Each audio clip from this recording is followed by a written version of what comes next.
আল্লাহ বলছেন বান্দা তুমি আমার ইবাদত করো যতক্ষণ তোমার দেহে আমার দেয়া প্রাণ আছে, যতক্ষণ জীবন আছে ততক্ষণ তুমি আমি আল্লাহর ইবাদত করবে। সুবহানাল্লাহ।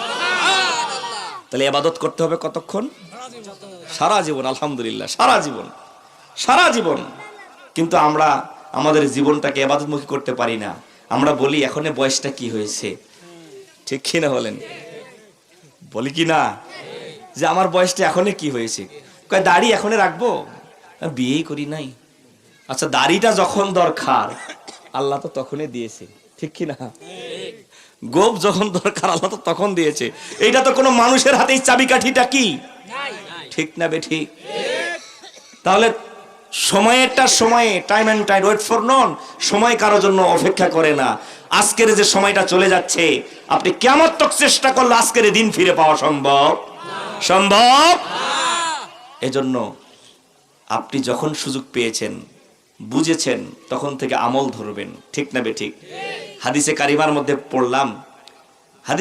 মধ্যে পড়লাম রাসূল করিম সাল্লাল্লাহু আলাইহি ওয়াসাল্লাম বলেছেন হাসরের মাঠ যখন কায়েম হবে তখন 5টা বিষয়ের জবাব আল্লাহর কাছে না দেওয়া পর্যন্ত আল্লাহ পাক বনি আদমকে এক কদম ফালানোর চান্স এবং সুযোগ দেবে না। কথা কি শোনা যাচ্ছে? প্রথম নাম্বারটা হচ্ছে তোমাকে যে আমি হায়াত দিলাম, এই যে হায়াতের মালিক কে? আল্লাহ। সবার মুখে শুনতে চাই, হায়াতের মালিক কে? আল্লাহ। মৌতের মালিক কে? আল্লাহ। হায়াতের মালিক আল্লাহ, মৌতের মালিক আল্লাহ। আল্লাহ হায়াত আর মৌত কেন সৃষ্টি করলেন? সূরা 29 পারার প্রথম সূরাটাতে যখন যাবেন সেইখানে আল্লাহ বলছেন আল্লাযী খালাকাল মাউতা ওয়াল হায়াত লিয়াবলুয়াকুম আইয়ুকুম আহসানু আমালা। বলুন সুবহানাল্লাহ। আল্লাহ বলছে আমি জীবন সৃষ্টি করছি, আমি মরণ সৃষ্টি করছি। কেন? রব্বি কারীম বলতেছেন লিয়াবলুয়াকুম, বান্দাকে পরীক্ষা নেওয়ার জন্য। সুবহানাল্লাহ বলেন। আপনার সন্তানকে আপনি স্কুলে পড়ান, আপনার সন্তানকে মাদ্রাসায় পড়ান, কলেজ ভার্সিটিতে পড়ান, যেই বিশ্ববিদ্যালয়ে পড়ান না কেন, যেই প্রতিষ্ঠানেই পড়ান না কেন, আপনার আমার সন্তানের এলমিয়াত শিক্ষা ব্যবস্থায় কতটুকু অগ্রসর জানার জন্য পরীক্ষা আছে না নাই? এই পরীক্ষা নিরীক্ষার মাধ্যমে একটা ফলাফল যখন হয়ে যায়, এই ফলাফলের মাধ্যমে আমরা জানতে পারি আমার সন্তানটার পড়ালেখার গতিবিধি কেমন, ঠিক না বেঠি? বার্ষিক পরীক্ষা হয়ে গেল কিছুদিন আগে, যারা অন্ততপক্ষে সচেতন গার্ডিয়ান রেজাল্ট কার্ডটা দেখেই বলবেন আমার ছেলেটার কোন সাবজেক্ট, কোন বিষয়টাতে দুর্বল। সেই অনুযায়ী উনি কি করেন? শিক্ষকদের শরণাপন্ন হয়ে বলেন আমার সন্তান কেন খারাপ করলো? শিক্ষক বলে এই বিষয়টার উপরে আপনার সন্তানের মনোযোগ ভালো ছিল না, যে কারণে এখানে খারাপ করে ফেলেছে, ঠিক না বেঠি? আল্লাহ বলেন আমি হায়াত সৃষ্টি করলাম কেন বান্দা শোনো, আর মওত কেন সৃষ্টি করলাম শোনো। লিয়াবলুয়াকুম, আমি আল্লাহ পরীক্ষা নেওয়ার জন্যই হায়াত আর মওত সৃষ্টি করলাম। পরীক্ষাটার ফলাফল কি? আইয়ুকুম আহসানু আমালা। এই জগতের মধ্যে পরীক্ষার সেন্টার দিলাম। জন্মের পর থেকে বালেগ হওয়ার পর থেকে শরীয়তের বিধান অনুযায়ী মৃত্যুর আগ পর্যন্ত এটা পরীক্ষার সেন্টার। এই জায়গার মধ্যে এসে কোন বান্দাটা কত সুন্দর ভালো আমল করতেছে এইটা আমি দেখার জন্যই জীবন আর মরণ সৃষ্টি করে দিয়েছি। আল্লাহ আপনাকে আমাকে ছেড়ে দিল, এই পৃথিবীর জমিনে ছেড়ে দিয়ে দিল, ঠিক কিনা? আল্লাহ পাক রশি ছেড়ে দিয়েছে, আকলুন সালিম দিয়েছেন, বিবেক বুদ্ধি দিয়েছেন, চলার ক্ষমতা দিয়েছেন। আমার আল্লাহ বুঝার ক্ষমতা দিয়েছেন, শোনার ক্ষমতা দিয়েছেন, বলার ক্ষমতা দিয়েছেন, ঠিক কিনা? এটা সব আল্লাহ পাকের দান। আল্লাহ রাব্বুল আলামিন ভালো মন্দ বুঝ করার, পার্থক্য করার এমন একটা ইলমের উপাদান আপনার মগজে সেটিং দিয়েছেন। বাইরে আমার এরপরে ছেড়ে দেওয়ার পরে দেখতেছে আমার কোন বান্দাটার আমলটা উত্তম, কোন বান্দার কার্যক্রমগুলো ভালো, এটা পরীক্ষার জন্যই আমি জীবন আর মরণ সৃষ্টি করেছি। আপনি ছিলেন রুহের জগতে, রুহের জগৎ থেকে মায়ের গর্ভে, ঠিক কিনা? মায়ের গর্ভে যখন আসছেন, মা বাবার মিলনের মাধ্যমে, নাপাক বীর্যের মাধ্যমে আল্লাহ সেটাকে রক্তপিণ্ড, এরপরে ওইটাকে গোস্তপিণ্ড, এরপরে একটা স্ট্রাকচার বডি, এরপরে আকৃতি, এরপরে মানুষ রূপান্তরে মা বাবার মাধ্যমে দুনিয়ায় পাঠাইলেন। আপনি আর আমি যখন দুনিয়ায় এসেছি খেয়াল করে দেখেন, তখন দুনিয়ায় যেভাবে শোয়ায় দিত আপনি ওই অবস্থায় সেইভাবে শুয়ে থাকতেন, নড়াচড়া করার ক্ষমতা আপনার আমার ছিল না। ঠিক কি না? একটু খেয়াল করেন, একটু খেয়াল করলেই তিনি যে আমার রব, তিনি যে আমার মালিক, তিনি যে আল্লাহ কত বড় ক্ষমতাধর, সেই রবের ক্ষমতাটা মগজে চলে আসবে। তখন একটু আল্লাহকে চেনা মারেফত অর্জনের পথটা সহজ হয়ে যাবে। ভাইরা আমার, শুয়েছিলেন, নড়াচড়া করতে পারেন না, কররও ঘুরাইতে পারেন না, এক পাশ থেকে আরেক পাশে যাওয়ার ক্ষমতাটাও সেই সময় আমাদের নাই। আল্লাহ বলছে আমি তোমাদেরকে কেমন দুর্বল করে সৃষ্টি করেছি, আর এই দুর্বল থেকে তোমাদেরকে কিভাবে আমি ধারাবাহিকভাবে শক্তিতে পরিণত করে দুই পায়ের উপরে ভর দিয়ে ব্যালেন্স রক্ষা করে চলার ক্ষমতা আমি কিভাবে দিলাম চিন্তা করে দেখো। চিন্তা করো, কথা বলেন ঠিক না? একটু চিন্তা করে দেখো যে তুমি কি ছিলে, এরপর তুমি কি হয়ে গেলে। যখন তুমি দুই পায়ে ভর দিয়ে চলার ক্ষমতা পেয়েছো, তখন আমি আল্লাহকে ভুলে গেছো। কথা বলেন ঠিক কিনা? ও ভাই, একটু গভীর মনোযোগ। হায়াতের জিন্দেগিতে একটা ছেলে হোক আর একটা মেয়ে হোক, যখন বালেগ হয়ে যায়, এখন বালেগ কখন থেকে হয় এটার বাস্তব শিক্ষা আল্লাহর হাবিব দিলেন। যখন কোন সন্তানের বয়স 7 বছর হয়, মুরু আওলাদুকুম, তখন তোমরা তোমাদের সন্তানদেরকে নামাজের আদেশ করো। তাহলে 7 বছর থেকে শুরু হচ্ছে, কথা বুঝেন? আল্লাহ রাসূলের হাদিস, বয়সটা যখন 7 বছর। এরপরে আল্লাহর হাবিব বললেন এই 7 থেকে 10 এই পর্যন্ত শুধু মা বাবার আদেশ থাকবে। বাবারে, আল্লাহ তোমার স্রষ্টা, তোমাকে আল্লাহ সৃষ্টি করেছে, দুনিয়াতে ইবাদত করার জন্য পাঠাইছে, তুমি ইবাদত করো, সালাত আদায় করো, সত্য কথা বলো, সৎ পথে চলো, আদেশ করবে। 7 থেকে 10 পর্যন্ত আদেশ করবে। এরপর আল্লাহর হাবিব বললেন যখন ওই সন্তানের বয়সটা 10 বছর হয়ে যায়, আমার নবী করিম সাল্লাল্লাহু আলাইহি ওয়াসাল্লাম বললেন এখন আর আদেশ না, এখন আর আদেশ না, এখন লাঠি ধরো, প্রয়োজনে তারে শাস্তি দিয়ে হলেও আমি আল্লাহর হুকুম পালনের জন্য পিটানি দেওয়া লাগলেও পিটানি দিয়ে দাও। তাহলে এখান থেকে আমি যে জিনিসটা বুঝাইতে চাচ্ছি, বালেক অর্থাৎ 7 থেকে শুরু। কথা বুঝাইতে পারছি কিনা? 7 বছর থেকে শুরু। 7 বছর থেকে 10 বছর এটা হলো বালেক। এই অবস্থা থেকে মরণের আগ পর্যন্ত আপনি আমি যা কিছু করছি, প্রত্যেকটা মুহূর্ত, প্রত্যেকটা কার্যক্রম, প্রত্যেকটা বিষয় রব্বে কারীম তার ফেরেশতার মাধ্যমে সবগুলোরে নোট করে রেখে দিয়েছে। একজন এমপি, একজন মন্ত্রীর ক্ষেত্রে 2 থেকে 3 জন পুলিশ সিকিউরিটি গার্ড দেওয়া হয় সরকারি নিয়মে। রব্বে কারীম তার বান্দাকে বানাইলেন দুর্বল করে, এরপরে সবলতা যখন দিয়ে দিলেন, তখন আল্লাহ পাক তাকে নিয়ন্ত্রণের জন্য, সিকিউরিটির জন্য, তত্ত্বাবধানের জন্য 5টি ফেরেশতা আল্লাহ পাক নিয়োগ করে দিয়েছেন। আল্লাহু আকবার। আপনি খবরই রাখেন না যে আপনার কাছে এই ফেরেশতাগুলো আল্লাহর পক্ষ থেকে এসে আছে। কোরআন বলছে কিরামান কাতিবিন, 2 জন তো ডানে বামে আছে, ঠিক কি না? এদের কাজ হচ্ছে শুধু লেখালেখি করা। আপনি কি বললেন, কি করলেন, কি বুঝলেন, সব পাই পাই করে নোট করছে। কথা কোন ঠিক কিনা? এজন্য রব্বুল আলামিন বললেন আমি মৃত্যু আর জীবন কেন বানাইলাম? জীবন দিয়ে মায়ের গর্ভ দুর্বল করে পাঠায় সবল করলাম, এরপরে মরণের আগ পর্যন্ত তুমি কি করেছো এটার পরীক্ষা নিব। মরণ দিয়ে তোমার আখিরাতের জগতে নিব। যা কিছু হলো এগুলোর হিসাব নিকাশ ওজন করব মিজান দিয়ে, দাড়ি পাল্লায় নেকি বদির ওজন করে ফয়সালা করে তুমি যদি জান্নাতি হও, আমার হুকুম মানে যদি তুমি ভালো কাজ বেশি হয়, তাহলে তোমাকে জান্নাত দিব, আর পাপের বোঝা ভারী হলে তোমাকে আমি জাহান্নামে পাঠাবো।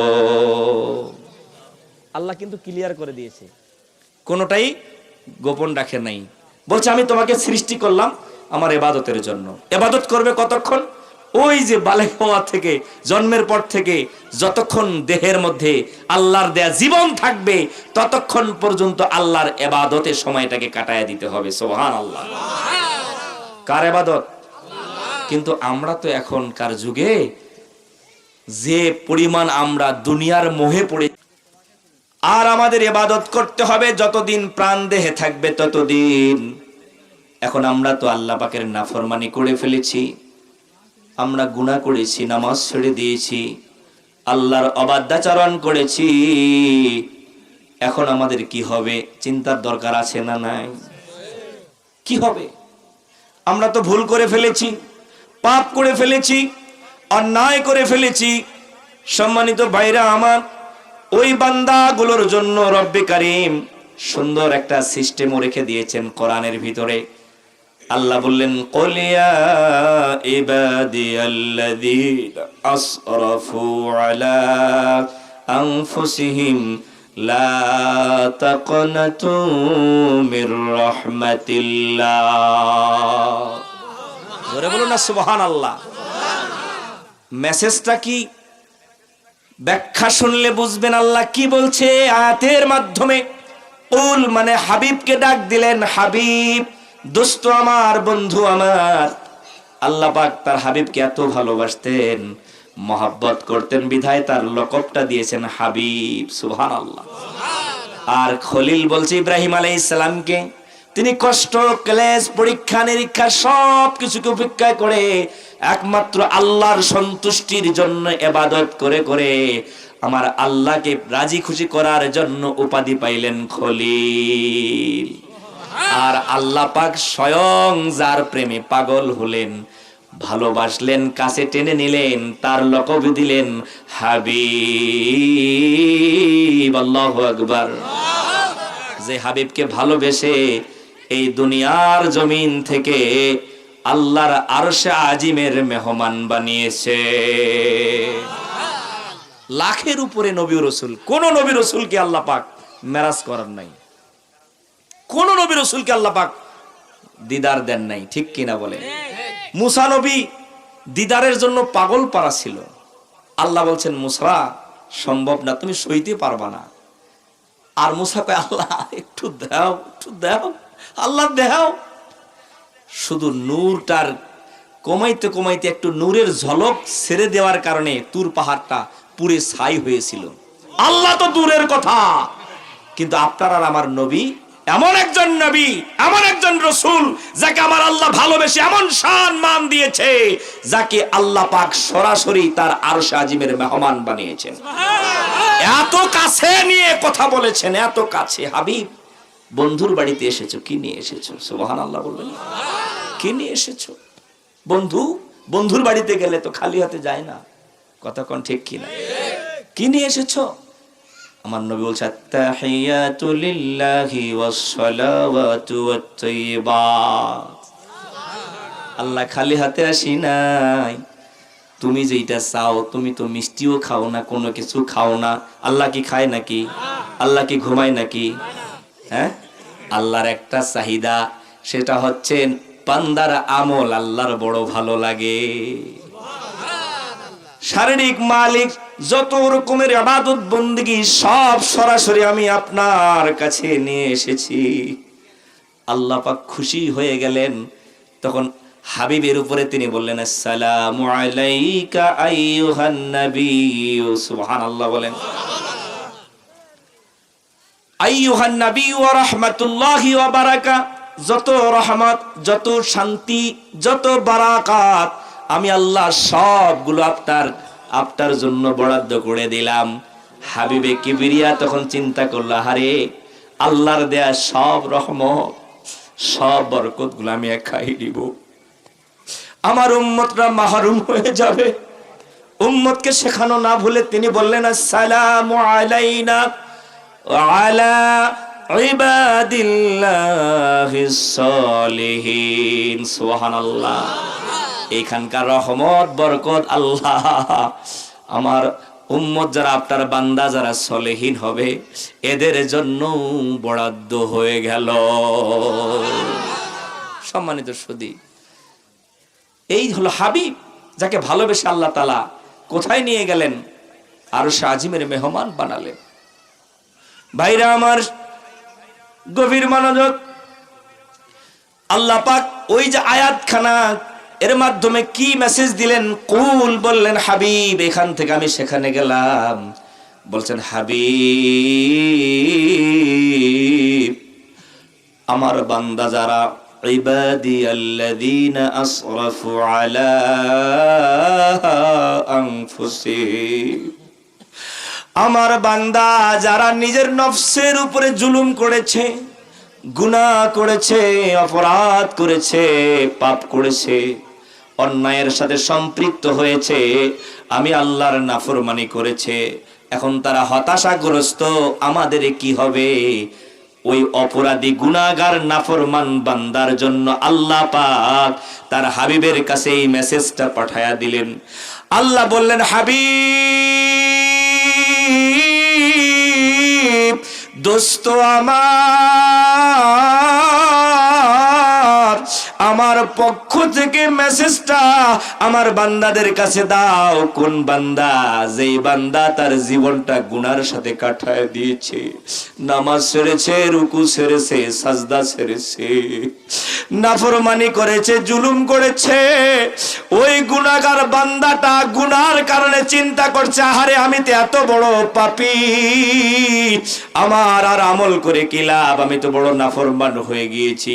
আল্লাহ ওই নাফরমান বান্দার জন্য সুসংবাদ দিয়ে বললেন, হাবিব ওই বান্দারে বলো, লা তাকনাতু মির রাহমাতিল্লাহ।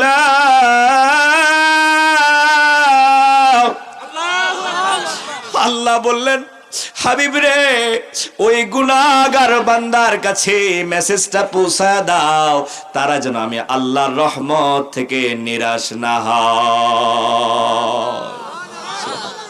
আল্লাহ ভালোবাসে না বাসে না? কাকে ভালোবাসে? বান্দাকে ভালোবাসে, ঠিক কিনা বলে? আল্লাহ তার বান্দাকে ভালোবাসে, মহব্বত করে। আল্লাহর কোন বান্দা যখন গুনাহ করে, অন্যায় করে, অবিচার করে, ফেরেশতারা ডাক দিয়ে বলে, আল্লাহ বলছিলাম মানুষ বানাইও না। ওই যে দেখো জেনা করে, সুদ খায়, ঘুষ খায়, ভাইয়ে ভাইয়ে দলাদলি মারামারি করে, ওই যে দেখো খুন খারাপি করে, এই যে অপরাধ গুলো করে, আল্লাহ রাব্বুল আলামিনের কাছে যখন দেখিয়ে দেয়, আল্লাহ পাক বড় ভালোবাসে না লজ্জা পায়? ঠিক কিনা বলেন? লজ্জা পেয়ে যায়। আবার কোন বান্দা যখন আল্লাহর ইবাদত বন্দেগীতে মশগুল হয়ে যায়, চোখের পানি ছেড়ে কেঁদে দেয়, আল্লাহ এবার ফেরেশতাদেরকে ডাক দিয়ে বলে, দেখ রে আমার বান্দা, আমি আল্লাহর জন্য কেমন পাগল পাড়া। সুবহানাল্লাহ। ভাইরা আমার, গভীর মনোযোগ। ইবলিস শয়তান ধোঁকা দিয়ে দিয়ে মানুষগুলোর গুনার দিকে নেয়। যেই দিন ইবলিসকে মরদুদ শয়তান বানায়া দিলেন, শয়তান উপাধি দিলেন, শয়তান বলল, আল্লাহ আমাকে তুমি যেহেতু শয়তান বানায়া দিলা, আমি কিছু জিনিস চাই, আমার তো অনেকগুলো আমল আছিল, ওই আমলের বিনিময়ে আমি কিছু চাই, দিবা কি দিবা না? আল্লাহ বলে, দিব। কি চাও? বলছে, আল্লাহ আমার হায়াতটা দিবা তুমি কিয়ামত পর্যন্ত। দিয়ে দিলাম। আর কি চাস? কয় আল্লাহ যে মানুষের কারণে মরদুদ শয়তান হইলাম, ওই মানুষের রগে রগে রক্ত কণিকায় ওই মানুষটার বাহিরে ভিতরে সব জায়গায় যেন বিচরণ করার ক্ষমতা পাই, আমাকে এটা দাও। কয় দিয়ে দিলাম। কয় আর কি চাস? কয় আল্লাহ আমি যেন কোনো ক্রমে অসুস্থ না হই, কোনো রোগ এসে যেন আমারে না ধরে, কারণ রোগ ধরলে তো আমি আমার কাজ করতে। শয়তানের নাম, এর নাম কি? শয়তান। কয় দিয়ে দিলাম।